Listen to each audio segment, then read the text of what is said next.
তো মজা হয়েছে বলার মতন নাই। দেখুন কি সুন্দর ভাবে পাকছে। এটা আসলে ইউসার জন্য ঠিকঠাক ভাবে ভিডিওগুলো আমি বানাতে পারি না। এগুলো আমি একটা একটা করে কোয়া সব বেছে নিব। এই যে এটা বেশ মিষ্টি, আমি খেয়ে দেখেছি। শুকনা মরিচ দুটো আমি পুড়িয়ে নেব। শুকনা মরিচ পুড়িয়ে নিয়েছি, এটার ভিতর থেকে যে কষলে দিয়েছি কিন্তু এবারে একসঙ্গে মাখিয়ে নেব। একা একা খেতে কিন্তু একদম ভালো লাগে না। কতটা লোভনীয় হয়েছে দেখুন। সবাই দাওয়াত রইলো খাওয়ার জন্য। বন্ধুরা, আজকে আমি এই ঢেবু নিয়ে আসলাম। আমাদের এলাকায় এটা ডেবো বলে। কালকে রাত্রেবেলা নিয়ে আসছিল। আমার অনেকটাই পাকা, এই দেখুন কি পরিমাণে নরম। সেজন্য আমি এটা নর্মাল ফ্রিজে রেখেছিলাম। এটা যেহেতু নর্মাল ফ্রিজে রেখেছিলাম, খুব পাকা, সেজন্য তাই আমি ফ্রিজ থেকে বের করে এটা আমি বেশ কয়েকবার ধুয়ে নিয়েছি। এই যে দেখুন, ধুয়ে নেওয়ার পরেও কিন্তু এগুলো কালো কালো, এগুলো আঠা, এই জন্য এগুলো আর উঠে নেই। একটা এটা ছোট। আমি আজকে ঢেবু মাখাবো। আমি এখানে ভিডিও বানানোর জন্য এনে রেখে দিয়েছিলাম ঢেবু দুটো। আর ইউসা এই যে দেখুন আঙ্গুল দিয়ে দিয়ে, ইউসা এগুলো আঙ্গুল দিয়ে দিয়ে দেখুন ছিদ্র করে ফেলছে। এসে কখন ওই ঘর থেকে এই ঘরে এসে এই কাজগুলো করতেছে আমি বুঝতেই পারিনি। এই যে, যাই হোক আমি এটা সিলার চেষ্টা করব। উপর থেকে এই খোসাটা ছিলে ফেলতে, কিন্তু উঠবে না, মনে হচ্ছে তো উঠবে না। দেখুন কি সুন্দর ভাবে পাকছে এটা। আসলে ইউসার জন্য ঠিকঠাক ভাবে ভিডিওগুলো আমি বানাতে পারি না। এসে এত দুষ্টুমি করতেছে সেটা বলার মতন না।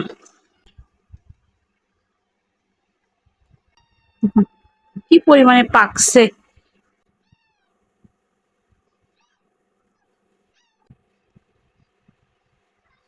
এগুলো আমি একটা একটা করে কোয়া সব বেছে নিব। এগুলো এই যে আমি কিন্তু একটা সিলে নিয়েছি, এই যে কতটা হয়েছে। এই যে বড়টা নিয়েছি, সব বিচি বের করে, আর ছোটটা আমি রেখে দিয়েছি। কোষ কাঁঠালের মতন কোষ। এটা অনেকটাই পেকে গেছে, আর এটা বেশ মিষ্টি, আমি খেয়ে দেখেছি, ভীষণ মিষ্টি এটা। এখন এই শুকনা মরিচ দুটো আমি পুড়িয়ে নেব। চুলা হালকা জাল দিয়েছি, দিয়ে আস্তে আস্তে করে পুড়িয়ে নেব। চুলার নিচে যাতে দেখতে পাচ্ছেন, এগুলো কিন্তু ভুট্টা। রোদে দেওয়ার ব্যবস্থা নেই, তাই চুলার নিচে রেখে আমি শুকাচ্ছি এগুলো। এই যে একটা পুরানো হয়ে গেছে, আর একটা পুড়িয়ে নেব। আমার দুইটা মরিচ কিন্তু পুড়িয়ে নেওয়া হয়ে গেছে। এখন আমি চলে যাব, এগুলো দিয়ে মাখবো আমি আজকে।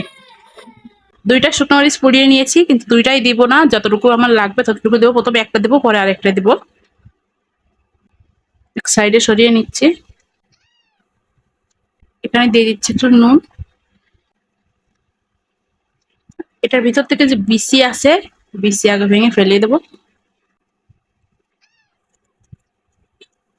আমি এটাও নিয়ে নিব, দুটোই লাগবে মনে হচ্ছে। সব বিসিগুলো কিন্তু পল্টেছে না, অনেক বিসি এটার ভিতরে।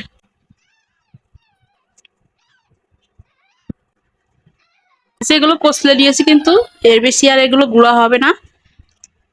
এবার একসঙ্গে মাখিয়ে নেব।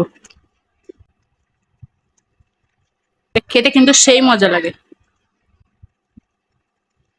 আর এইসব জিনিস আসলে একা একা খেতে কিন্তু একদম ভালো লাগে না। কেউ যদি থাকে সাথে তাহলে কিন্তু ভালো লাগে। কিন্তু কি করব, দুঃখের বিষয় যে আমার সঙ্গে কেউ নেই এটা খাওয়ার মতন, একা একাই খেতে হবে।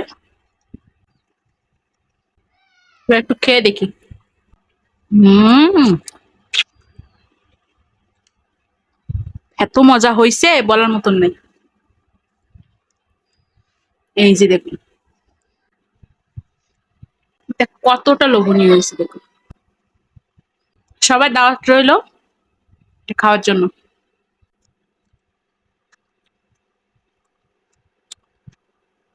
অনেক মজা হয়েছে।